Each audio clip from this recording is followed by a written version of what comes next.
নতুন ভাবনা, নতুন অনুভূতি আর সম্পূর্ণ অন্যরকম কিছু মুহূর্ত নিয়ে স্বাগত নতুনত্বের ছোঁয়া চ্যানেলে।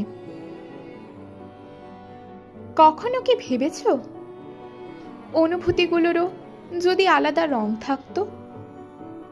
একাকিত্ব হয়তো নীল হতো, ঠিক রাতের আকাশের মতো শান্ত, অথচ ভীষণ গভীর। কিছু মানুষ বাইরে থেকে হাসে, কিন্তু ভেতরে নিঃশব্দে একা হয়ে যায়। অভিমান হয়তো লাল আর কালোর মাঝামাঝি কোনো রং হতো, যেখানে ভালোবাসা থাকে কিন্তু কথাগুলো হারিয়ে যায়।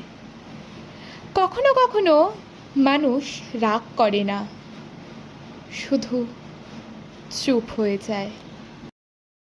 মায়া হয়তো সোনালি হতো, সূর্যাস্তের শেষ আলোর মতো। মানুষ দূরে চলে গেলেও কিছু অনুভূতি কখনো দূরে যায় না।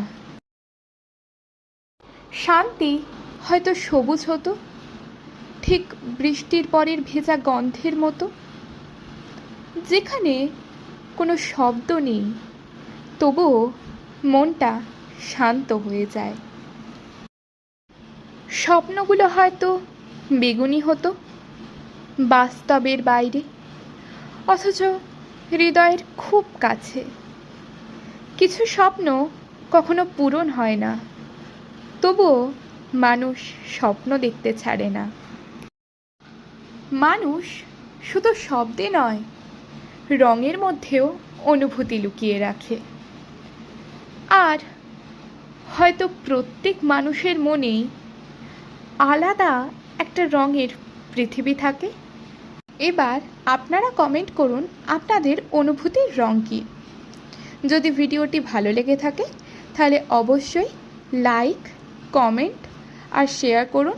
আর আমাদের চ্যানেল নতুনত্বের ছোঁয়াকে অবশ্যই সাবস্ক্রাইব করুন।